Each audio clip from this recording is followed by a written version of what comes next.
꼭지요. 구독, 좋아요, 알림 설정까지 모두 부탁드려요. 안녕하세요. 치킨스탁TV입니다.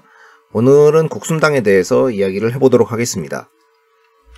이 회사는 전통주를 만드는 회사죠. 2000년도에 코스닥에 상장을 해가지고 중소기업이지만은 최근까지의 신용등급 평가에서도 A-로 비교적 높은 등급을 유지하고 있습니다. 지배주주는 배중호 회장 및 가족들이 43% 정도 가량을 보유하고 있습니다.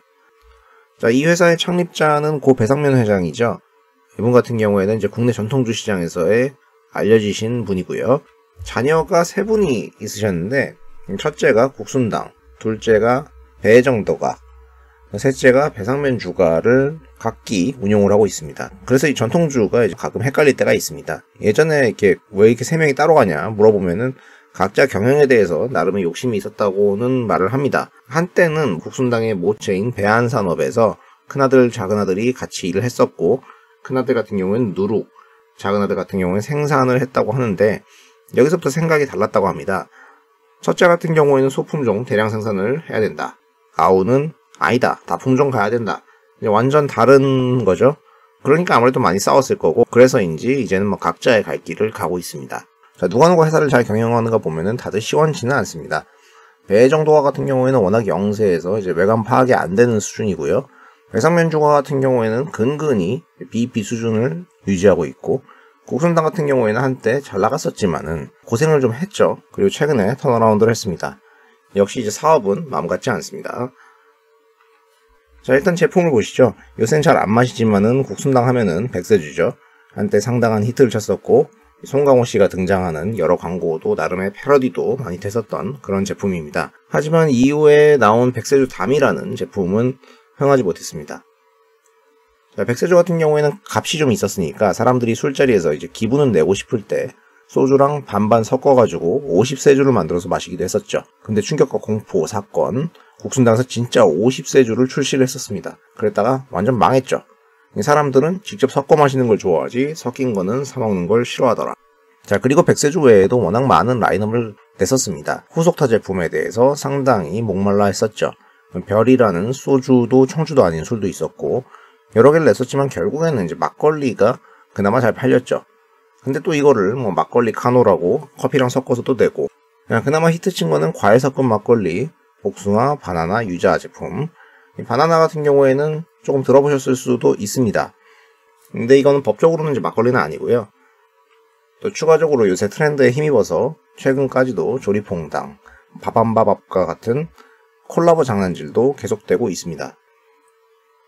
그리고 나름 전통주 명가라고 하다 보니까 술의 주 원재료인 쌀 같은 경우에는 직접 계량해서 쓴다고 합니다. 백세주에 쓰이는 설갱미라는 쌀, 이 쌀이 이제 맵쌀인데 나름의 이제 특징이 있어가지고 발효에 특출난 성과를 보인다, 이런 스토리는 있습니다.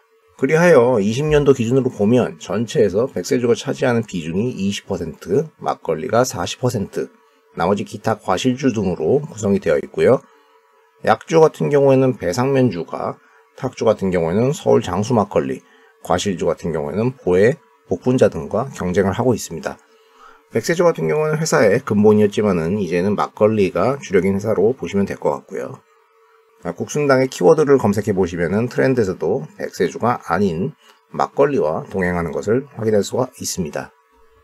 회사가 뭐 하는지는 봤으니까 전방 시장인 전통주 시장의 상황을 보겠습니다. 일단 전체 술에서는 구조가량의 우리나라 주류 시장에서 전통주가 한 500억 정도, 거의 1%가 안 되는 수준이라고 조사가 되어 있는데요. 근데 국순당의 매출액이 500억이거든요. 거기서 또 막걸리면 200~300억이고요. 이거는 뭔가 잘못된 조사인 것 같아요. 소주랑 맥주 투 다 빼고서 여기 어딘가에서 골고루 매출이 있을 겁니다. 그걸 감안해서 보겠습니다. 그냥 상당히 비주류다 정도로 이해하시면 될 것 같습니다. 자, 전통주를 보통 사 먹는 데는 이제 집이나 업소, 이렇게 반반이라는 건데, 최근에 코로나가 와가지고 업소보다는 이제 집에서 많이 사 먹었다는 거고, 주로 살 때는 이제 마트나 편의점 같은 데 가가지고 사 먹었다. 그리고 전통주 중에서는 이제 막걸리를 과반이 마시는데, 여기 이제 비중이 줄어들었다가 최근에 다시 늘어났습니다. 그래서 이거는 그나마 막걸리를 파는 회사들한테는 조금 좋은 신호입니다. 자, 이 탁주, 막걸리 같은 경우는 원래 우리나라 술의 이제 메이저였는데, 해마다 맥주와 소주한테 밀리면서 비중이 계속 줄어들었습니다. 그러다가 다시 붐이 와가지고 르네상스 온 다음에 근근히 명맥을 유지하고 있습니다.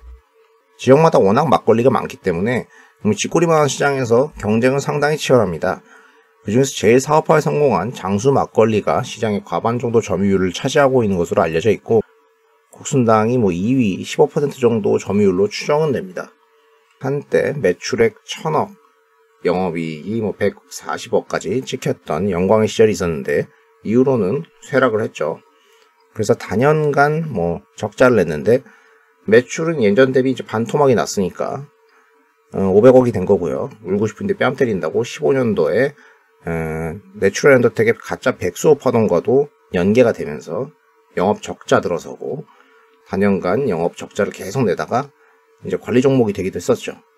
그래서 이따위 회사를 도대체 왜 보는 거냐 싶은 건데, 그래도 일단은 회사가 단연간 현금을 쌓아놓은 부분이 있기 때문에 여기서 이제 계륵같이 계속 보게 되는 거고, 또 B2C 회사다 보니까 혹시나 뭔가 제품 측면에서 신제품이 나오게 되면은 시장 참여자들은 직관적이라고 생각을 하니까 주가가 확 하고 오르잖아요. 그런 걸 기대하는 거죠. 그러던 와중에 20년도에 드디어 영업 측면에서 턴어라운드를 하면서 흑자 전환을 하는 모습이 나타나게 됩니다. 턴어라운드 같은 경우에는 20년도부터 발생을 하기 시작하는데요. 최근 분기까지도 계속되고 있습니다.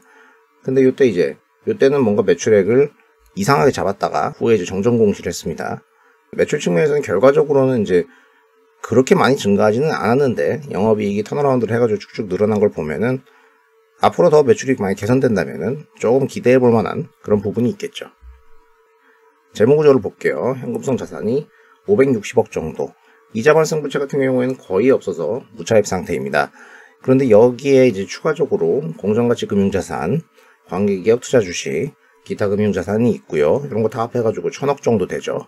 그리고 투자부동산 190억에 유형자산까지 있으니까 버퍼 같은 경우에는 충분합니다. 아까 현금에서 빼놓은 금융자산 같은 경우에는 520억가량이 대략 사모펀드 같은 것에 이제 투자된 그런 내용들이고요. 관계기업 주식에도 이제 펀드나 조합들이 잔뜩 들어가 있습니다. 영업 적자가 나더라도 여기서 수익이 나가지고 근근히 먹고 살 때가 있었죠. 17년도 같은 경우에 순이익이 폭발을 했었는데 그거는 이제 셀트리온 헬스케어가 이제 엑시되면서 발생한 부분입니다. 그래서 이 회사의 재무적인 부분은 크게 걱정하지 말자 이런 얘기입니다. 그러니 이제 영업을 봅시다.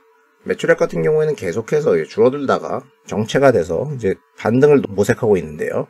15년도부터 영업 적자가 발생했었는데 그게 백세주에 들어가는 원료 중에 가짜 백수호가 포함되어 있다, 그런 것 때문이었습니다. 매출액이 이게 확 줄어들게 됩니다.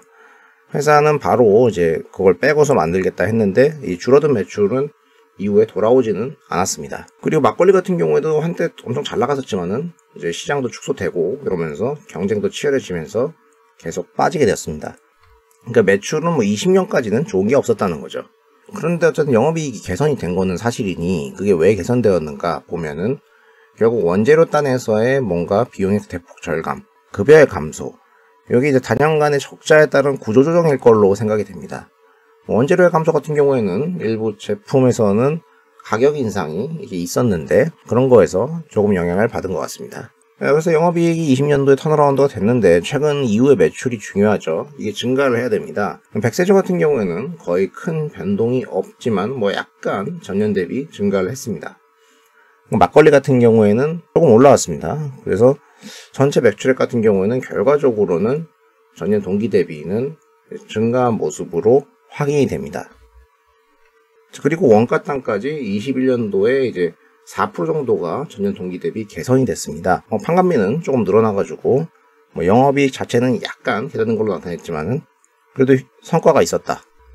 매출액이 좀 늘어난 배경이 뭘까? 이게 보니까 일부 제품에 가격 인상이 있었다는 것을 알 수 있습니다. 이번에는 우국색 막걸리와 대박에서 가격이 상승을 했고 3분기에 주로 이루어져서 2분기보다도 매출액이 좀 더 올라온 것으로 추정이 됩니다. 그 이유 같은 경우에는 원가 상승이겠죠. 자, 그런데 최근 업계에 재미있는 변화가 나타난 것이 막걸리 가격이 인상이 되고 있다는 겁니다. 장수 막걸리 같은 경우에 21년도 4월에 15년 만에 가격 인상 해가지고 23% 정도를 인상시켰습니다. 그리고 7월에 배상면주가의 느린마을 막걸리가 17% 인상했어요. 1위 업체부터 해서 줄줄이 인상을 하고 있습니다. 그러니까 국순당도 25% 가격 인상, 요거는 이제 12월 달부터 반영이 되는 것인데, 기사화는 안 됐지만은 3분기에 이미 공시상으로 막걸리 제품이 꽤 가격이 오른 걸로 되어 있지 않습니까? 더 오르는 거라고 보입니다. 그리고 마지막으로 22년도 최근 지평 막걸리도 20% 가격을 인상했는데, 이 막걸리 업체들의 가격 인상 랠리가 지속적으로 이어지면서 다들 올리는 것으로 가게 되는 거죠. 근데 보통 가격 인상을 이렇게 높게 하지는 않는 편인데, 이렇게 20%씩 올리게 되면은 그래도 여타 식품 쪽보다는 그 폭이 높기 때문에 마진 측면에서 개선이 있을 수도 있다는 예상을 해봅니다. 자, 가격이 많이 오르면은 Q가 그만큼 줄어들 거 아닌가 우려가 생길 수 있고, 사실 그럴 수 있죠. 근데 요새는 이제 프리미엄 막걸리 제품들이 여러 리뷰어들을 통해서 상당히 알려지기도 하고 있고, 소비자들의 가격 지불 의사가 예전보다는 조금 높아져 있다는 겁니다. 그리고 또 술이라는 제품의 특이성도 있기 때문에 그나마 조금은 덜하지 않을까 싶습니다. 또 요새는 이제 이런 전통주를 인터넷으로 많이 사게 되는 부분이 있는데, 그런 인지도나 구매 의향 같은 게 높아지고 있기 때문에 이런 부분, 이쪽 온라인 이런 쪽은 상대적으로 마진이 좀 더 좋죠. 그래서 약간이나마 기존보다는 좀 더 나아질 수 있는 희망회로 보너스적인 측면도 기대를 해볼 수 있을 것 같습니다. 자, 그러면 돌아가서 회사의 시장에서의 그동안의 움직임을 보겠습니다. 자, 자본 총계에서 상당한 비중의 유동성과 투자 자산을 가지고 있었는데, 회사가 안 좋을 때는 PBR이 거의 0.3배까지도 주가가 내려왔었다는 겁니다. 근데 영업이익이 터나는 구간, 요 구간이죠. 요 구간부터 이제 시작이 돼가지고 주가가 오르기 시작합니다. 이른바 바닥 잡고 고개 드는 패턴이라고 할 수 있겠죠. 아쉽게도 이때 대비 상당히 주가가 올라왔기 때문에 PBR 측면에서는 지금은 예전처럼 이제 쉬운 투자였다 이게 이야기를 하기는 어렵고, 향후로의 투자 포인트는 이제 추가적인 이익 개선이 되는가를 봐야 됩니다.